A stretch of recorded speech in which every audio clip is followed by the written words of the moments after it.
Joining us now from the Brisbane Convention Centre, where net zero was dumped by the Liberal National Party, is National Senator M.Canavan.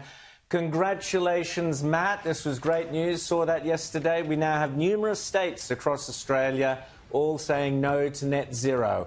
Great work. What was it like in the room? Well, it was comprehensive, Rowan.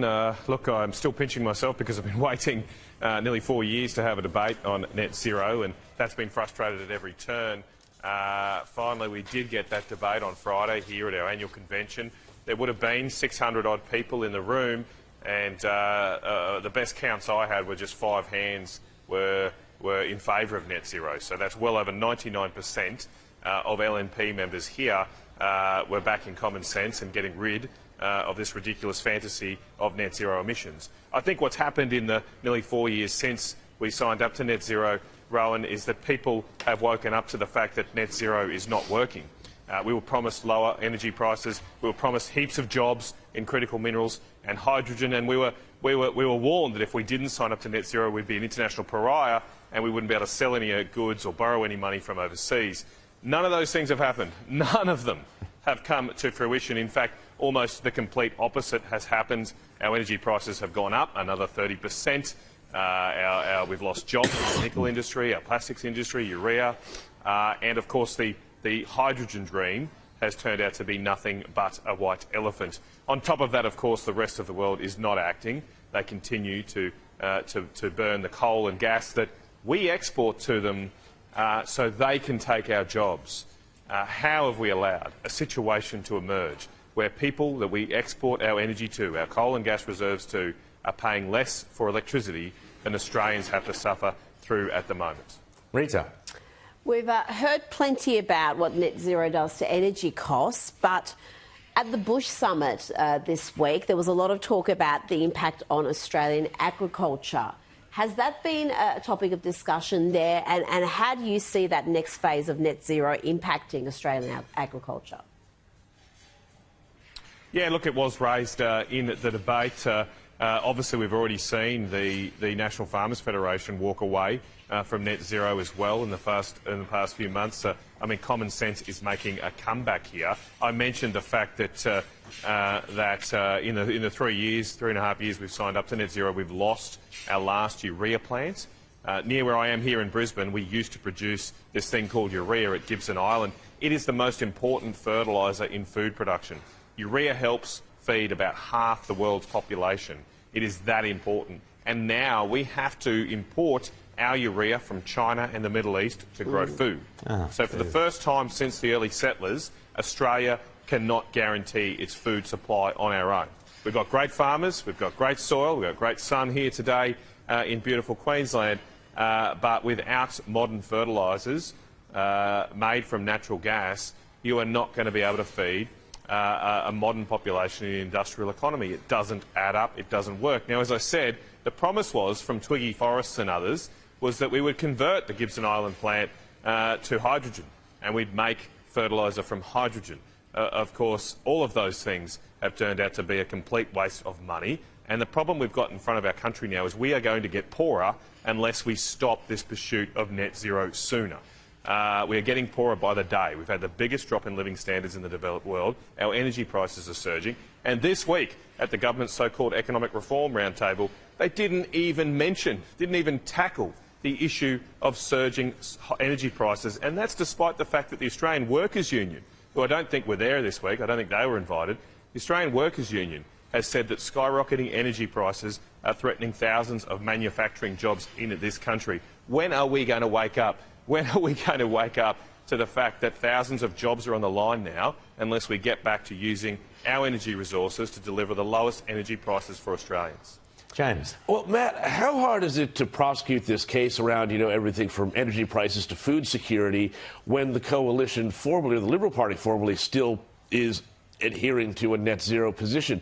Is that going to have to change, and what do you think the prospects are for that change in the near future? Because, as I was saying earlier in the show, Anthony Albanese wants to bed down his candidates for the next election this year. So you guys have got to start fighting now. Look, James, I've fought for a long time to give the Liberal National Party members a choice here. That's happened this weekend. The next fight now, straight away, this week, I'll be fighting to give the Australian people a choice, because they've never had a choice on net zero. This has been a cabal. This has been forced on the Australian people by the two major political parties who both signed up to it, and we've never actually had a proper vote and a choice. And so this week I'll go back to Canberra for our parliamentary sitting week, and my message to our party room was why don't we just have the same debate we just had here? We have never had a debate in the joint party room on net zero. As astounding as that might sound, Scott Morrison walked into the party room 3.5 years ago and said, we're doing net zero and that's it. And then promptly lost debate. Yeah. Promptly lost the next election, Matt. Exactly. Which was predictable. We stayed committed to net zero, and we had the worst results since Second World War. So let's have the debate. And for those who are worried about the impact on inner city seats, it's often what I hear, please explain to me how we could be an election-winning machine if we have a view diametrically opposed to 99% of our members. Absolutely. I mean, that doesn't work. Well, Matt, we have to face reality here, get on board and take up the fight. So, Matt, we get lots of email to outsiders. This one particularly said, I received my 3-month electricity bill. At this time a year ago, it was $393. This is a guy, he's 81 years old. It was over $1,200 for exactly the same 3-month bill a year later. People are screaming out for this to be abolished, this net zero madness, and for sanity to return. The other thing, and you're not going to like me saying this, Matt, but the other email I get every other day is, why isn't M.Canavan the leader of the opposition? Because that is what we need, common sense, and we need an opposition. We've been discussing it on this show many, many times, and I know that, you know, you're a firm party member, but we need an opposition that fights for Australians. That's what people are crying out for. They're writing to me every single day, Matt. Well, Ryan, I'm in the wrong house and I'm in the wrong party, but I'm very humbled by people making those demands. But I am, as I said, this week, number one focus is changing the policy position of the Liberal National Party. It doesn't matter who are the people leading the party if we've got stupid policies. And signing up to net zero is a stupid policy. So I'm much more focused on getting the right policies than just certain people into certain positions. So, absolutely. So just keep that pressure up. Those people sending those emails, don't do that, 'cause that's not going to happen. I'm not going to be leader of the opposition. So, you know, stop that. Send an email to your local MP or to the leaders of the National Liberal Party and send an email to them saying, please drop net zero, listen to your members, get rid of it.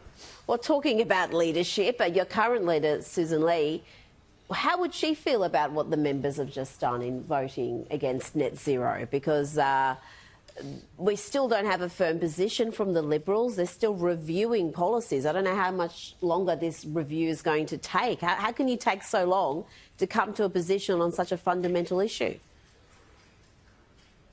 Look, I can't read other people's minds and can't say how Susan would feel on different issues, but as I say, I'm sure any leader of our political parties would want to be in tune with our members, with our supporters, and the only way we're going to be able to defeat the Labor Party and improve this country is by walking in step with the people that support us. And so, look, I hope that's where we get to. I take your point about the review. Look, I've been waiting more than 3 years for this moment. I can wait another 3 months. I'm a man of great patience.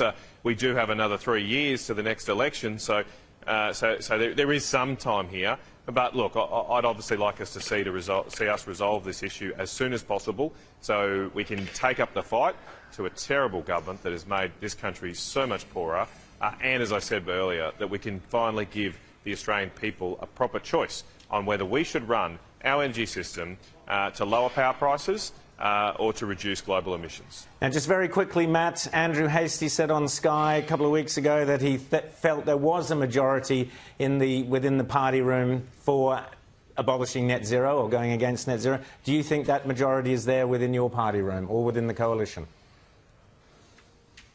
Look, I think there is a momentum behind dropping net zero, especially since the worst election result since the Second World War. I do find it a little confusing when people say that we have to stay committed to net zero because that's what happened at the election. No, what happened at the election is we supported net zero, and we had the worst result since the Second World War. That strategy failed. So I think a lot of my colleagues have reflected on the position there, and as I said yesterday at the convention, I can understand where people were 3 years ago with the pressure that was building across the world, with the threat of trade sanctions. But as I say, the world has changed, issues and facts have changed, and good people, when those things change, good and smart people change their position as well. And I think that is what's happening. Now, I would just say too that if those that want to stay committed to net zero are so confident in their position, why don't they just have the debate in our party room? Absolutely. That's what I want. I'm not afraid of everybody having their views and putting it forward. Let's finally do that. That pays respects to our members here. It treats all the members, elected members of Parliament, as proper, rational, individual human beings who can come forward and bring the views of their electorates, their members, their supporters to Canberra, and we come to a position. Senator Matt Canavan, always great to chat to you, and I'm sorry to tell you those emails are still pouring in, mate. They still want you, but anyway, what can I do about that? Matt Canavan, always great to see you. Thanks, send them to your local member. You've got me. You've convinced me. Send them to people who aren't convinced. Matt Canavan, always great to chat to you. Thank you so much. After the break, James's Toast Bomb, kaboom, in a tip.